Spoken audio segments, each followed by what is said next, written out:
మనం పొదుపుకు సంబంధించినటువంటి సూత్రాలు పాటిస్తూ ఉంటాం కదా. ఇది గల్లాగురుగు. ఓకేనా. బ్యాంకులు లేనప్పుడు బంగారం కొనుక్కునేవాళ్ళు, గల్లాగురుగుల్లో పెట్టుకునేటువంటి వాళ్ళు, వడ్డేలకి ఇచ్చేవాళ్ళు, గేదెనో ఆవునో కొనుక్కునేవాళ్ళు, ఒక ప్లాటో ఇల్లో స్థలమో కొనుక్కునేవాళ్ళు. ఇలా కాలం అంతా మారిపోయింది. అంతకుముందు ఇంతగానం కొనుక్కునేవాళ్ళు కాదు. డబ్బులు ఉంటే వచ్చినప్పుడు ఆ ఖర్చులు అవసరాలు పోను, మిగిలితే కొనుక్కునేవాళ్ళు. ఇలా అమెజాన్లు, ఫ్లిప్కార్ట్లు, డెబిట్ కార్డులు, ఇట్లా రకరకాల కార్డులు వచ్చినాయి.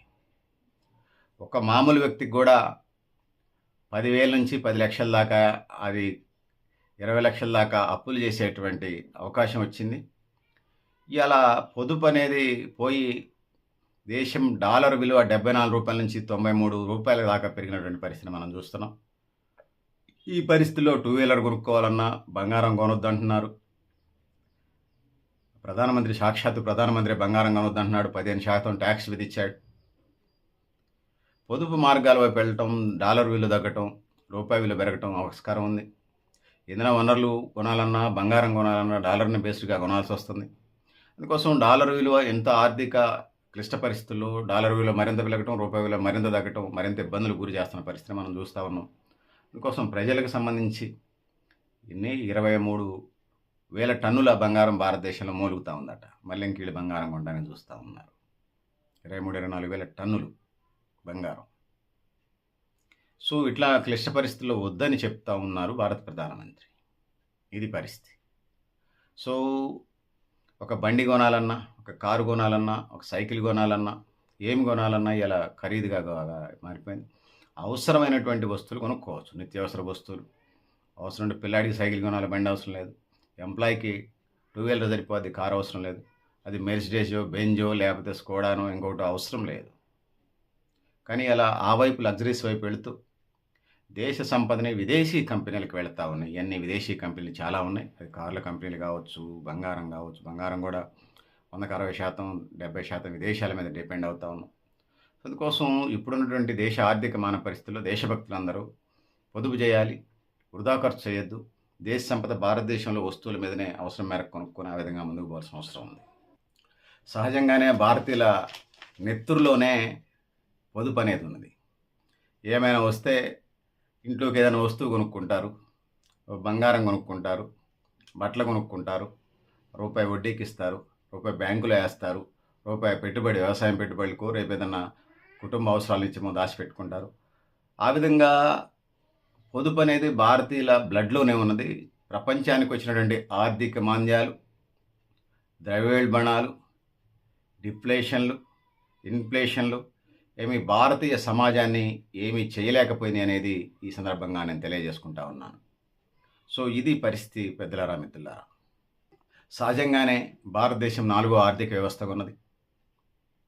పనిచేయటం వల్లనే ప్రపంచంలో 4వ ఆర్థిక వ్యవస్థ నుంచి ఇప్పుడు 6కు వచ్చినట్టుంది. సరే, ప్రపంచంలో 200 దేశాలంటే ప్రపంచంలో ఆర్థిక వ్యవస్థగా వచ్చాం. సరే, అది సంపద కొద్దిమంది చేతుల్లోనే కేంద్రీకృతమైంది. సంపద పంపిణీ జరగాలంటున్నాం. అది ఒక డిమాండ్, ప్రధాన డిమాండ్, అదొక భాగం. సో అయితే భారతదేశం అభివృద్ధికి సంబంధించి భారతదేశ ప్రజలు కష్టపడతారు. ఏమైనా వస్తే రూపాయి పావులు దాచుకునే కార్యక్రమం చేస్తారు. ఆ విధంగా ముందుకు పోవాల్సిన అవసరం అయితే ఉన్నది. ఇక ప్రభుత్వాలు కరువు కాటకాలు వచ్చినా కూడా ఉపాధి హామీ పనికాహార పథకం అని బీబీ రామ్జీ పథకం, ఇప్పుడు ఉపాధి హామీ పథకాన్ని పేరు మార్చారు. బీబీ రామ్జీ పథకం పేరుతోని చేశారు. ప్రజలకు సంబంధించి చాలామంది మీడియా, ఆధిపత్య మీడియా ఏదైతే ఉన్నదో ప్రజల్ని సోమరపోతులు చేస్తున్నారంటున్నారు. ఇవ్వాల్సినటువంటి అవసరం అయితే ఉన్నది. వెల్ఫేర్ సంక్షేమ పథకాలు ఇప్పటిదాకా భారతదేశం 100కి 99% మంది ప్రజలకి 100% మంది ప్రజలకి 10 లక్షల కోట్లు ఇప్పటిదాకా అభివృద్ధి సంక్షేమ పథకాల పేరుతోని, గ్యాస్ సబ్సిడీ, రేషన్ బియ్యం పేరుతోని ఇచ్చారు.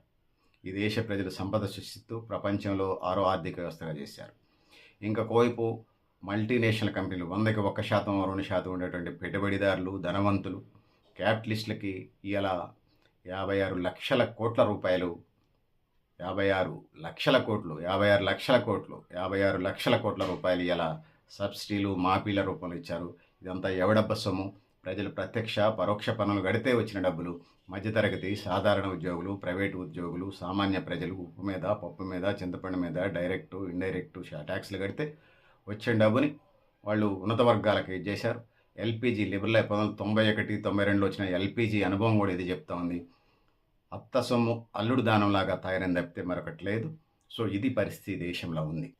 ఒకవైపు ప్రభుత్వం అంటే ప్రభుత్వ లక్ష్యాలన్నీ కూడా ఇంటర్నల్ ఎజెండా వేరు. ప్రభుత్వం హింస చేయటం, పోలీసులు పెట్టి లోపల కేసులు పెట్టి లోపల పడేయటం, పనులు చేయటం అదొకటి ఉంటుంది. సంక్షేమ ప్రభుత్వాలకు సంబంధించి ప్రజలకు సంబంధించి బాగుండాలని పరిపాలన చేస్తుంటాయి. ప్రజాస్వామ్య వ్యవస్థలో ప్రపంచంలోని అన్ని దేశాలు 100కు 95 నుంచి 99% దేశాలు ఇలా ప్రజాస్వామ్య పరిడవిల్లుతున్నటువంటి క్రమంలో సరే అది కూడా కొన్ని అది భారతదేశం 500 మల్టీనేషనల్ కంపెనీల చేతుల్లో వాళ్ళ కనుసనలో నడుస్తుందని, ప్రపంచం ఒక 5,000 మల్టీనేషనల్ కంపెనీలు పెట్టుబడిదారుల కనుసనలు నడుస్తుందనేది ఉన్నాయి, విమర్శలు ఉన్నాయి, వాస్తవాలు కూడా. సో అయితే ఒకవైపు ప్రభుత్వం అభివృద్ధి సంక్షేమ పథకాలు అమలు చేస్తూ సంక్షేమ పథకాలు ఖర్చు చేస్తూ ఉంటే, ఇంకొక వైపు క్యాపిటలిస్ట్ సమాజం బూచిగా చూపించి లోన్లు ఇస్తారు వాళ్ళే. వాడి దగ్గర రూపాయి డబ్బు లేకపోయినా వాడు ఆధార్ కార్డు లేకపోతే పాన్ కార్డు లింక్ అప్ అయి ఉంటే వాడి జీతం బేస్డ్గా లోన్లు ఇస్తున్నటువంటి పరిస్థితిని కూడా మనం చూస్తాం. జేబులో ఇంతకుముందు గతంలో వినిమయం ఎప్పుడు చేశాం కొనుగోలు, మన దగ్గర డబ్బులు మిగులు ఉంటే పంటలు వచ్చినప్పుడు చేసేటోళ్ళు. వ్యవసాయ రంగం మీద 60-70%, 80% ఆధారపడి ఉన్నప్పుడు. ఇలా అది పరిస్థితి లేదు. ప్రైవేట్ ఉద్యోగి కూడా డెబిట్ కార్డు తీసుకుంటున్నాడు. పండగ పబ్బం వస్తే ఇలా ఏం చేస్తున్నాడు ఆయన, పండగ పబ్బం వస్తే ఆ డెబిట్ కార్డుతోని కొనుగోలు చేస్తూ ఉన్నాడు.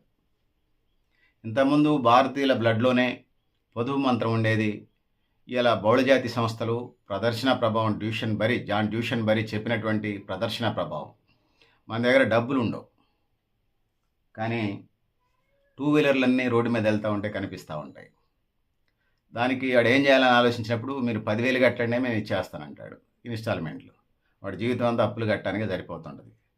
ఒకవేళ 1 నెల కట్టకపోతే ఫైన్ వేస్తారు, 2 నెలలు 3 నెలలు కట్టకపోతే బండి కూర్చోపోతారు. సో భారతదేశం ఇది 2 వీలర్లకు సంబంధించిందే కాదు, 3 వీలర్లు ఆటోలకు సంబంధించింది, 4 వీలర్లు లారీలు, ట్రాక్టర్లు, బస్సులు, ప్రైవేట్ బస్సుల దాకా అన్నిటికి సంబంధించి ఇట్లాంటి పరిస్థితులు ఉన్నాయి.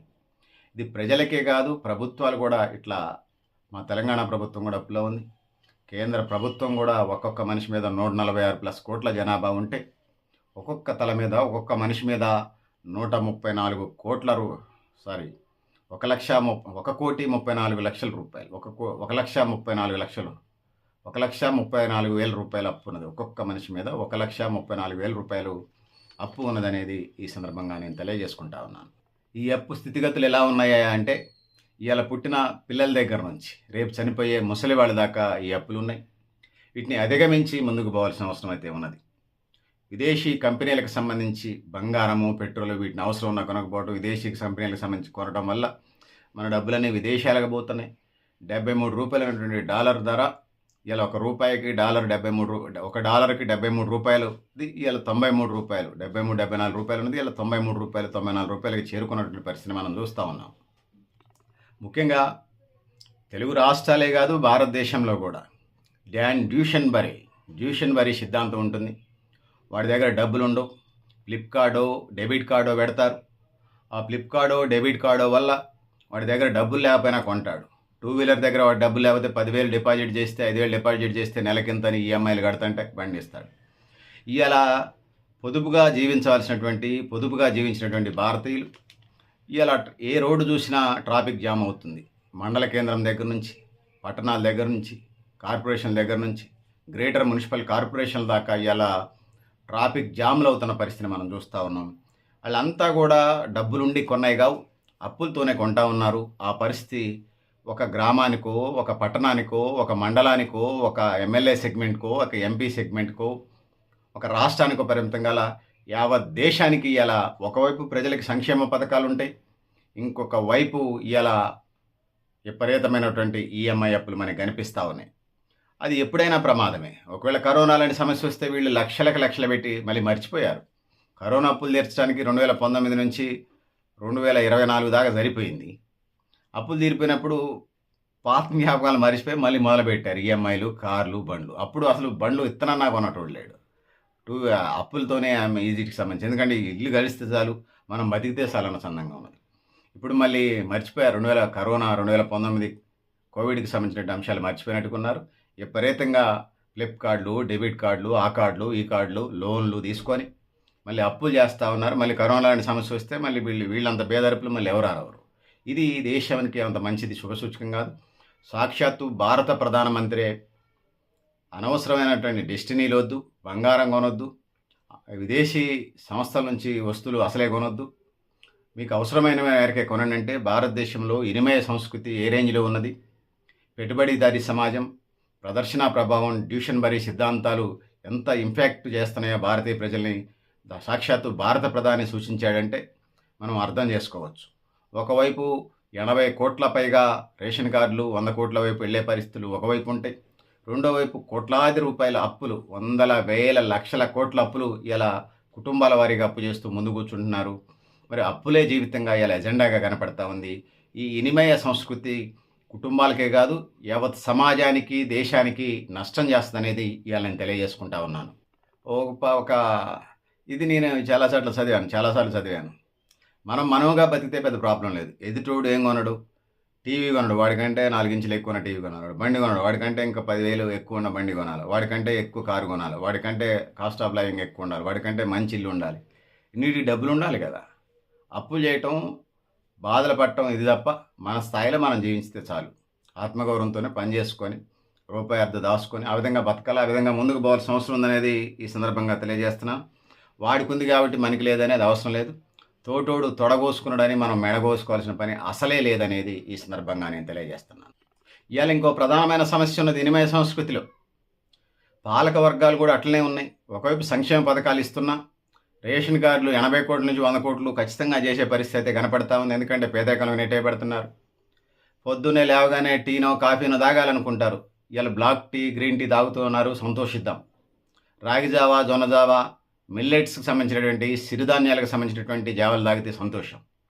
ఇలా పొద్దున్న లేచిన దగ్గర నుంచి మా ఖమ్మంలో బార్ షాపులు తెల్లారుదాన్ని 3ంటికి పోతే నేను మా మిత్రుడు ఒకడంటే నిజమే కాదనిపోతే 3-4 మధ్య పోతే 4 కాడ టేబుల్స్ అన్నీ 8 టేబుల్స్ ఉన్నాయి. 8 టేబుల్స్ నిండి ఉన్నాయి. తాగడానికి కూర్చున్నారు. వాళ్ళు సమాజానికి పని చేయరు. ఆ టైంలో తాగేటోడు ఎడిక్టెడ్ బ్యాచ్. ఇలా మీరు ఏ గ్రామాన్ని తీసుకున్నా, ఏ డివిజన్ తీసుకున్నా, ఏ వార్డును తీసుకున్నా, పెన్షన్లు తీసుకునేటువంటి వాళ్ళల్లో 100కి 50% మంది, 50 నుంచి 70% మంది, మినిమం 50% మంది అలా తాగి చనిపోయినటువంటి వాళ్ళ భార్యలు మనకి కనిపిస్తున్నారు, ఆడబిడ్డలు మనకి కనిపిస్తూ ఉన్నారు. ఇది వినిమయ సంస్కృతి కాదు, లగ్జరీ సంస్కృతి, ఎడిక్టెడ్ సంస్కృతి, సమాజాన్ని నాశనం చేసే సంస్కృతి, దేశాన్ని భ్రష్టు పట్టించి పేదరికంలోకి నెట్టే పరిస్థితి తప్ప మరొకటి కాదు. ఆ ఇంటి యజమాని ఉన్న డబ్బులన్నీ తాగితే పిల్లల చదువులు ఉండవు, భార్య కుటుంబ పోషణ ఉండదు, భర్త చనిపోతే పెన్షన్ మళ్ళీ అదనంగా 2,000 ఇవ్వాలి. ఆ 2,000తో వాళ్ళు బతకలేరు. ఆ విధంగా కుటుంబాలు అట్లా మత్తు వల్ల, డ్రగ్స్ వల్ల నష్టపోతుంటే దేశం కూడా అంత బాగుండదు. ఆ విధంగా కలకండి కన్నీరు అంటే ఇంట్లో ఆడపిల్ల కన్నీళ్లు పెడితేనే ఆ కుటుంబానికి నష్టం వణికిపోద్ది భారతీయ సమాజంలో. మరి ఎంతమంది తాళ్ళు దించినటువంటి భారత పాలకులు, రాష్ట్ర పాలకులు మరి ఏ ఉసురు కొట్టుకుంటుందో వాళ్ళకే తెలియాలి.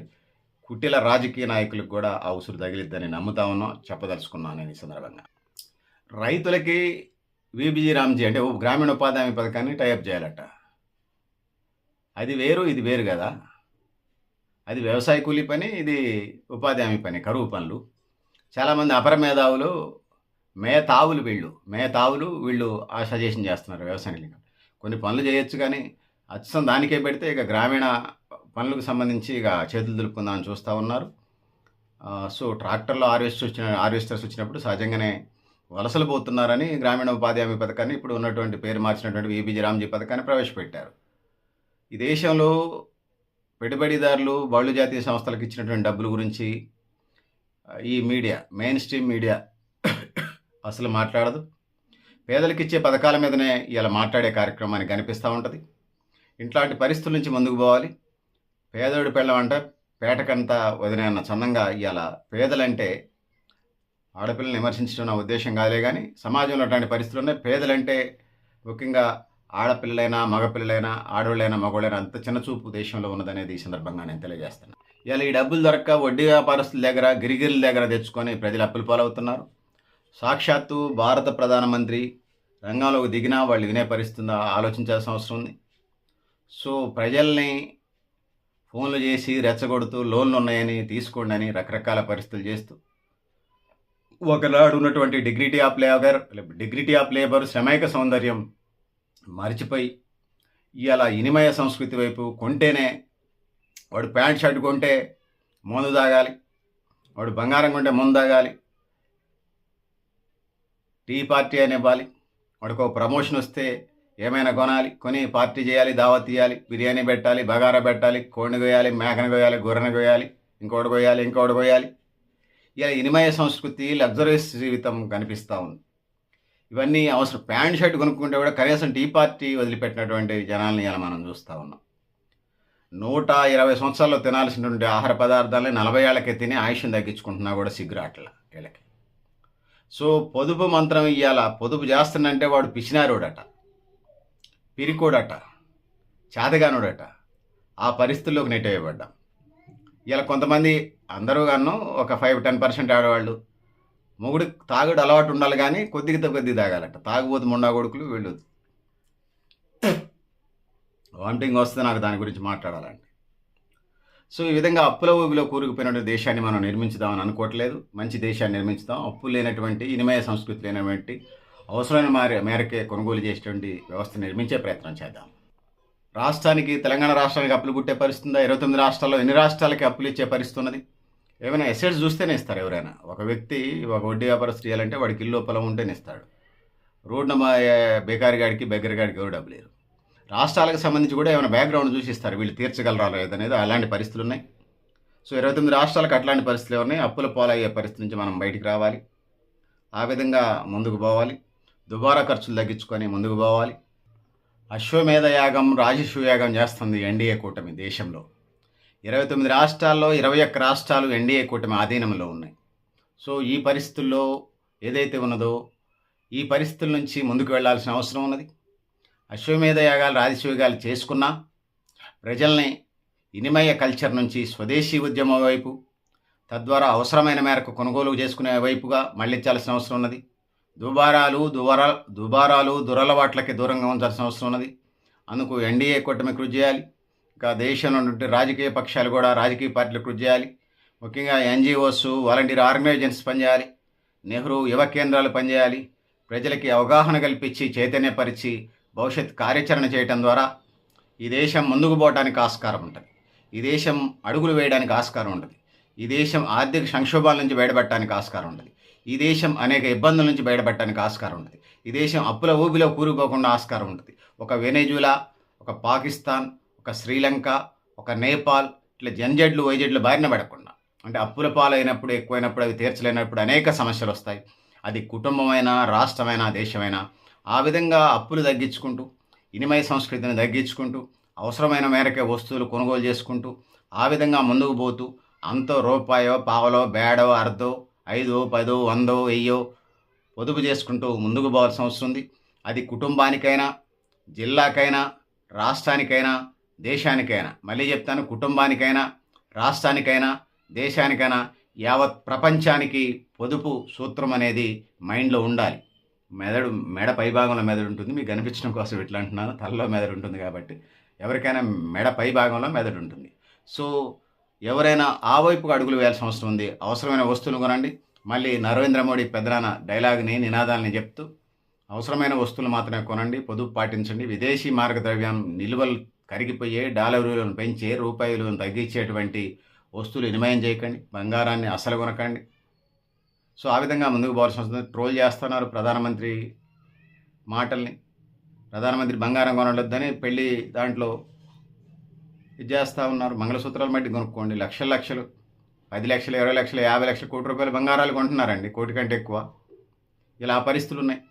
మా ఫ్రెండ్ సర్కిల్లోనే అప్పుడు కొనుక్కోబడి సరిపోయింది, లేని ఇప్పుడు కొంటే కోటి రూపాయలు అని చెప్తా ఉన్నారు. ఇన్నర్ సర్కిల్ లోపల, అవుటర్ సర్కిల్ లోపల. పిల్లలకి చిన్నప్పటి నుంచి అప్పుడింత బంగారం కొన్నారంటే అది పెళ్ళికి మనకి వచ్చిందని చెప్తా ఉన్నాడు మాకు నల్గొండ జిల్లా ఫ్రెండ్. సో ఇది పరిస్థితి. సో దేశ ప్రయోజనాలే అల్టిమేట్గా ముఖ్యం. Nation first, India next. Nation first, మనం నెక్స్ట్. సో ఆ వైపుగా నరేంద్ర మోడీ గారి మాటలే కాదు, నా మాటలు, మీ మాటలు, మనందరి మాటలు, ఆ వైపుగా కుటుంబాలు పేదరికం నుంచి బయటపడాలి.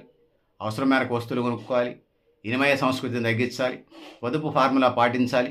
పెట్టుబడులు పెరిగే, పొదుపు ద్వారా పెట్టుబడులు పెరుగుతూ ఆ వైపుగా వెళ్ళాలి.